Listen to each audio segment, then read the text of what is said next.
Chapter number 7 guys.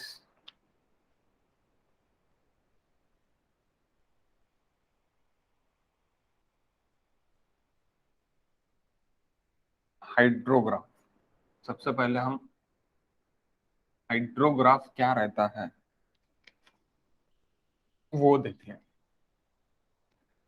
वो देख लेते हैं। It is a plot between, it is plot between discharge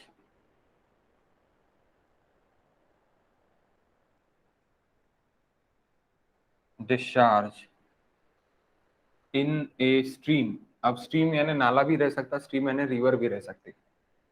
okay, जरूरी नहीं है कि रिवर ही रहने को। स्ट्रीम वर्सेस टाइम, ठीक है। स्ट्रीम नेचुरल स्ट्रीम भी रह सकती, मैनमेड स्ट्रीम भी रह सकती। Manmade stream it is nothing but a canal also, okay. And natural stream it is nothing but a river, और नाला भी रह सकता है।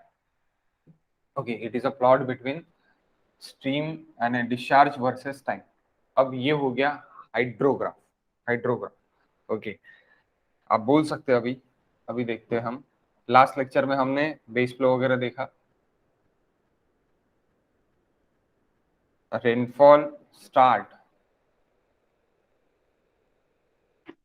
at 6:00 AM and stopped at 10 AM। ऐसी अगर है सपोज, तो किस तरह रहेगा हाइड्रोग्राफ, किस तरह बनेगा। See here guys. अब कैसे देखते हैं हम। 6 बजे चालू हुआ, तो मैं एवरी,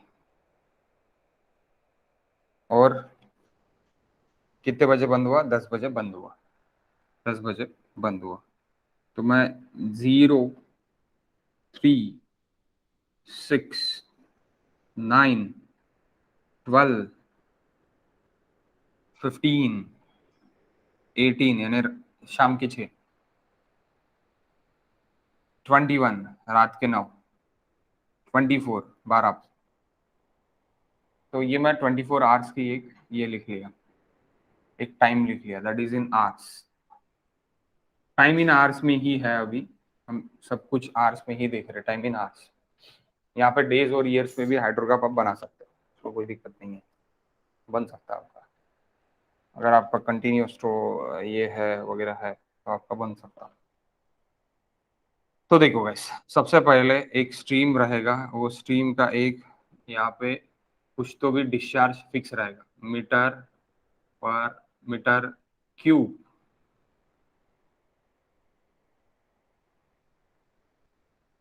पर सेकंड में डिस्चार्ज फिक्स रहेगा, that is a base flow. इसके भी टाइप्स है, वेरिएशंस, बेस फ्लो वेरिएशंस के टाइप्स है, वो अपन बाद में देखेंगे। ओके, कि ये किस कैसी वेरिएशन होता, क्या आता। ये एक फिक्स टाइप रहेगा। 6 बजे रेंज चालू होगी।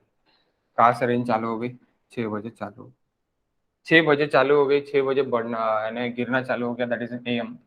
6 AM को चालू हो गई, 10 AM को स्टॉप हो गई। सो कहाँ से कहाँ तक चालू हो गई फिर, 10 बजे। अब 10, दैट इज अ 10। मैं थोड़ा और अंदर लेने को ना,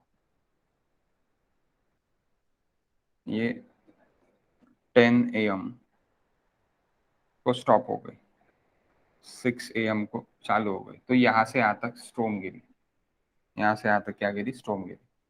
ओके, ये बारिश गिरी, सबसे पहले बारिश गिरी, इसको पहले अच्छे से समझ लो। ओके, सबसे पहले बारिश गिरी, बारिश गिरने के बाद क्या हुआ, स्टॉप हो जाने के बाद भी एक पिक पॉइंट है, एक पिक पॉइंट आया।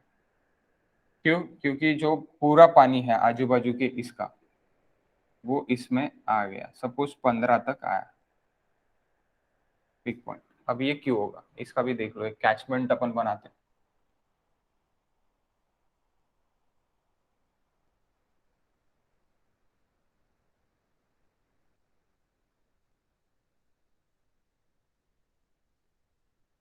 Okay, that is a river, और ये इसका कैचमेंट है।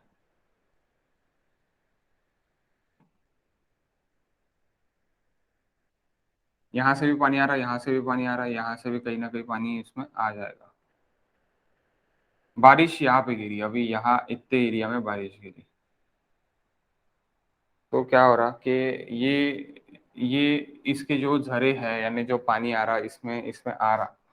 अब ये 6 बजे चालू हुआ, सपोज यहाँ पे 6 AM को पानी चालू हुआ, 10 AM को खत्म हुआ।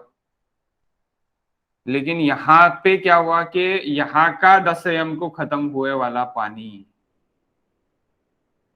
यहाँ पे 10 AM को खत्म हुए वाला पानी यहाँ तक पहुंचने के लिए उसको 2 घंटे लग रहे। 2 घंटे नियर अबाउटली लग रहे, 2 घंटे, 3 घंटे, 4 घंटे, ऐसे कुछ तो भी लग रहा है।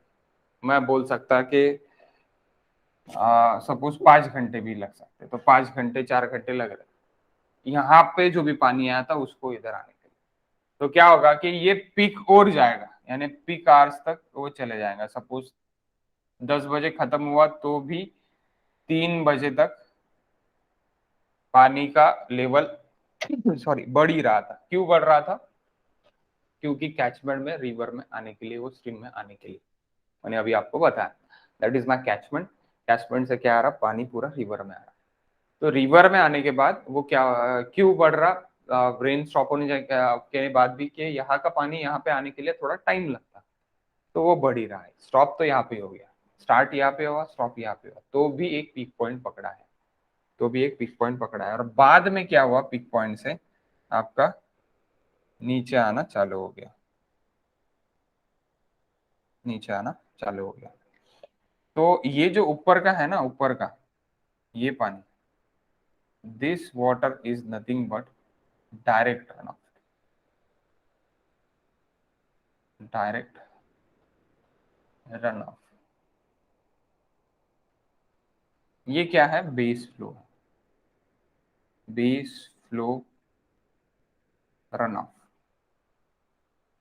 या फिर बेस फ्लो बोल सकते हैं। That is direct, that is base flow. Okay, base flow आप बोल सकते हैं। अब मेरा जो भी ये है, यानी यहां तक मेरा एक डायरेक्ट रन ऑफ का एक आर्स बन रहा है, यानी एक हाइड्रोग्राफ एक बन रहा है मेरा। That is we took it TB, TB that is time in hours, time in hours में बन रहा है टीबी मेरा। ओके, अब यहाँ से चेंजिंग जो है, चेंजिंग टाइम यहाँ से यहाँ तक मैंने कितना लिया है, 3 3 आवर्स का लिया। Time interval it is 3 3 hours. तो पहला इंटरवल जो भी बना है वो 9 का आप ये बना सकते ऑर्डिनेट 1, 12 पे आप बना सकते ऑर्डिनेट ऑर्डिनेट 2, 15 पे आप बना सकते ऑर्डिनेट 3, या फिर आप बोल सकते इसको पीक पॉइंट है तो क्यू पी भी आप बोल सकते हैं। बाद में ऑर्डिनेट 4, ऑर्डिनेट 4, इस तरह आप जा सकते हैं। ओके, सो गाइस, सबसे पहले व्हाट इज दिस, अब ये हाइड्रोग्राफ बन गया, that is nothing but a hydrograph. Hydro means discharge. अब आप ये समझ लेना, hydro means discharge, hyeto means intensity. Hydro means discharge, ये आप ऊपर के कोने में लिख लो, hydro means discharge, hyeto means intensity. Discharge versus time hydrograph, intensity versus time hyetograph. Hyeto, hyeto, intensity versus time hyeto, discharge versus time hydro. Okay, question आता है गाइस, बहुत बार पूछा गया है। ओके, क्योंकि कंफ्यूजन रहता लोगों को, इसलिए। So changing time guys, changing time, what is changing time? The time interval between ordinates in hours, the time interval between ordinates in hours. the time interval between changing the time interval of ordinate time interval between ordinate in hours.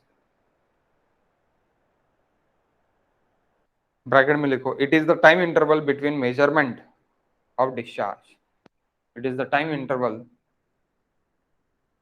It is time interval between measurement of discharge. Between measurement of discharge. Time interval between measurement of discharge.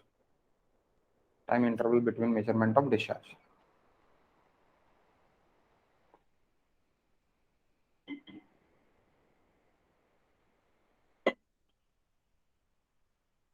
अब देखो, अब ये ए point से start हो रहा और ये एक आधी डी पॉइंट पकड़ लेता, मैं डी पॉइंट पे खत्म हो रहा। अब डी बोलेंगे तो बी पे आपको बना, बी पे मेरा ये खत्म हो गया, यानी रेन खत्म हो गया बी पे। एक बी पॉइंट पकड़ लेता, बी पे रेन खत्म नहीं हुआ, एक बी पॉइंट पकड़ लेता and that is C point. ये एक पॉइंट और इसको ही ये पकड़ के that is C point. Okay, तो आप बोलेंगे what is B and C, वो भी मैं बताता आपको। वन से एक बी एक C. Okay, A B C D आप लिख लो, that A B C D, उसके बारे में अभी अपन देखेंगे। सबसे पहले डी पॉइंट, सबसे पहले उल्टा आते, डी पॉइंट पकड़ दो।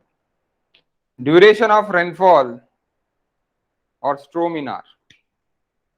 D point, duration of rainfall और स्ट्रोम इन आर। स्ट्रोम in are. अब आप बोलोगे सर चालू आपकी कितने बजे हुई? 6 बजे हुई। स्टॉप कितने बजे हुई? स्टॉप कितने बजे हुई? 10 बजे हुई। लेकिन उसके वजह से पानी कितने दिन कितने देर रहा? ये आपका चालू हुआ एक्चुअली, ये यहाँ से यहाँ तक की ड्यूरेशन था, यही डी आर था, डी आर स्ट्रोम।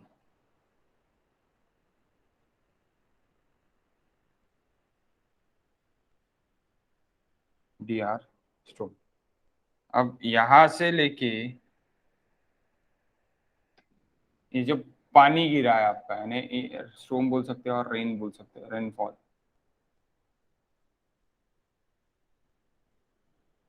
यहां से लेके ये पिक तक आप टीएल बोल सकते हो। टीएल क्या है वो भी बता था।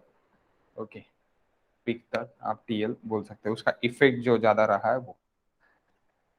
डीएसीडीज ड्यूरेशन ऑफ रेनफॉल और स्ट्रोमिनार। स्ट्रोमिनार कितने आवर्स के लिए? 4 घंटे के लिए गिरी।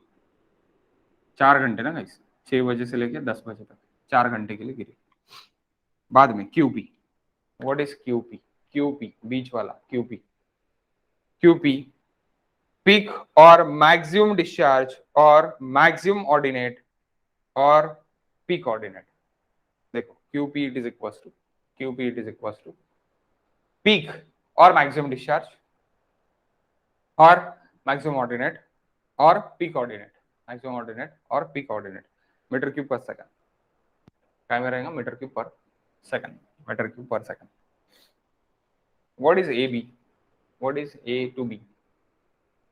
ए टू बी क्या दिख रहा है? ए टू बी आपको राइजिंग लिम दिख रहा है। ए टू बी क्या हो रहा है? राइज हो रहा। आपका क्या राइज हो रहा है? डिस्चार्ज राइज हो रहा है। डेप्थ राइज हो रहा है क्या? डेप्थ राइज होगा तो ये डिस्चार्ज राइज होगा guys actually. Okay, so that's why आप डिस्चार्ज, यहाँ पे हम काय की बात कर रहे हैं? डिस्चार्ज की बात कर रहे हैं। तो discharge rises from A to B, that is rising limb, that is what? Rising Liam.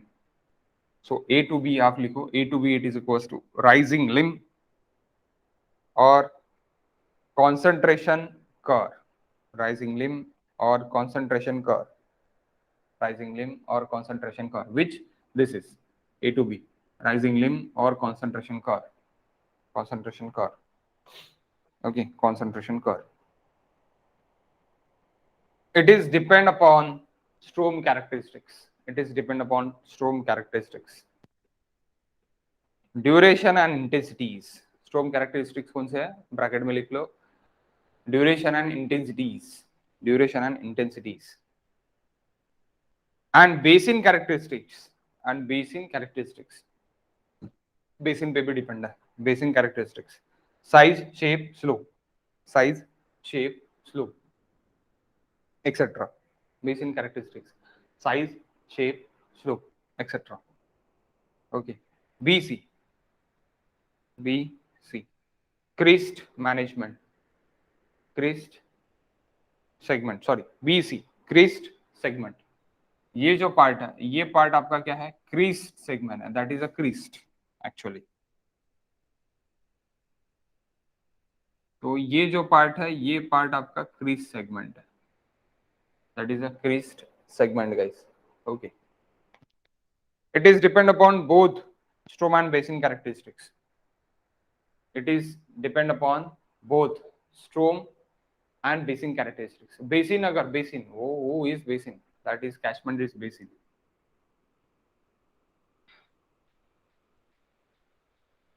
Catchment is nothing but a basin. So basin characteristics, catchment characteristics, and rainfall characteristics कि रेनफॉल कितने intensity का गिरा, कितने duration के लिए गिरा.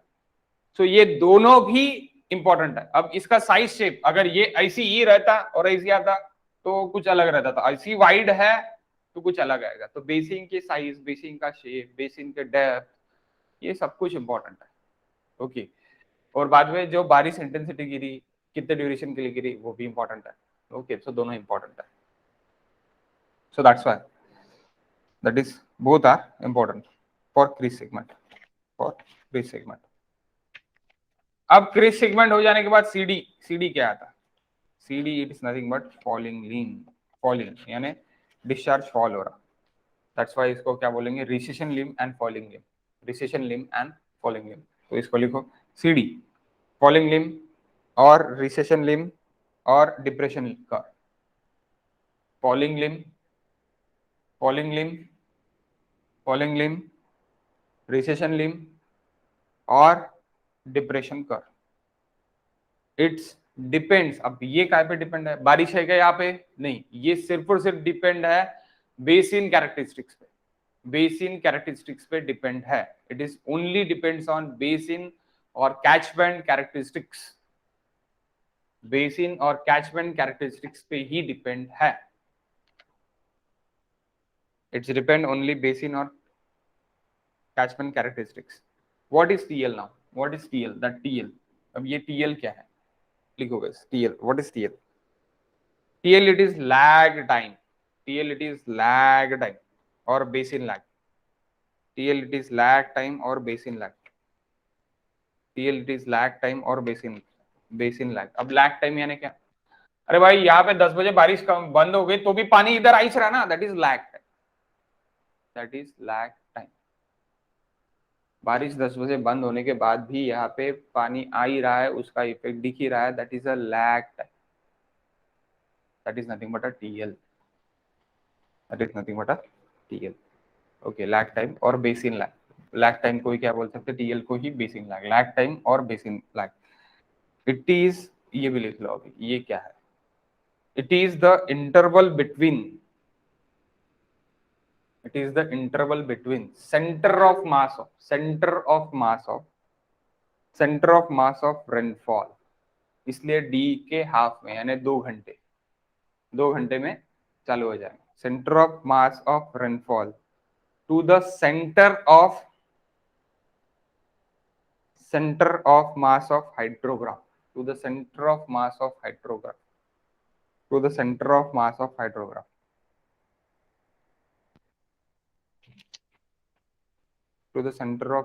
Hydrograph. Okay. Centre of mass of hydrograph बोलेंगे sir ये है कि centre of mass of hydrograph इसमें बीच में रहेगा, कुछ ना कुछ रहेगा. तो फॉर सिंप्लिसिटी अब ये कैसी centre of mass of hydrograph अपन करेंगे, तो इसीलिए लिखो सामने. लिख रहा है या फिर फास्ट हो रहा है गाइस? फास्ट हो रहा क्या बहुत? हो सर थोडं सर टीएल समजला नाही सर. हा तेच सांगतो. 4 आवर्स टॉम आहे ना.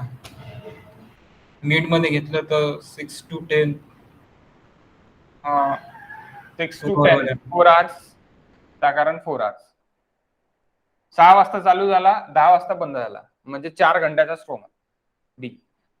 तर तुमचा टीएल याच्या हाफ पासून चालू होईल, याच्या हाफ म्हणजे इथे तुझं चालू होईल, कधी चालू होईल टीएल, तुझं चालू होईल टीएल 8 वाजता. 8 AM पासून तुझा टीएल चालू होईल. तर तो याच्यापर्यंत राहणार. कशापर्यंत राहणार? याच्या सेंटर पर्यंत, हायड्रोग्राफच्या सेंटर. आता हायड्रोग्राफचा सेंटर कसा काढायचा त्यासाठीच लिहून देते बघा. For simplicity it is taken as for simplicity, TL के लिए लिख रहे हैं, for simplicity it is taken as time interval between center of mass of rainfall to the peak discharge, center of mass of rainfall to the peak discharge, to the peak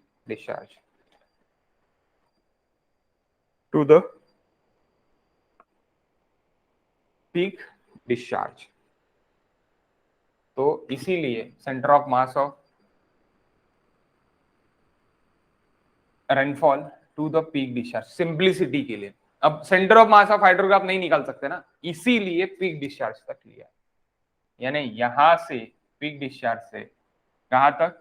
आपके centre of mass of, यानी 8 बजे से लेके 15 बजे तक, 15 यानी 3 बजे तक, ये जो ड्यूरेशन रहेगा दैट इज टीएल. ओके, ये क्वेश्चंस करने हैं अपने को टीएल के वगैरह, तो आपको इजीली समझ जाएगा, वो मैं समझा के दे दूंगा. ओके, यानी क्वेश्चंस में आपको जैसी वैल्यूज पता चलेंगे, वैल्यूज से आपको अच्छे से समझ में आएगा. Okay, what is TB now? What is TB? TB is nothing but time base. आप इसको लिख सकते हैं टाइम बेस.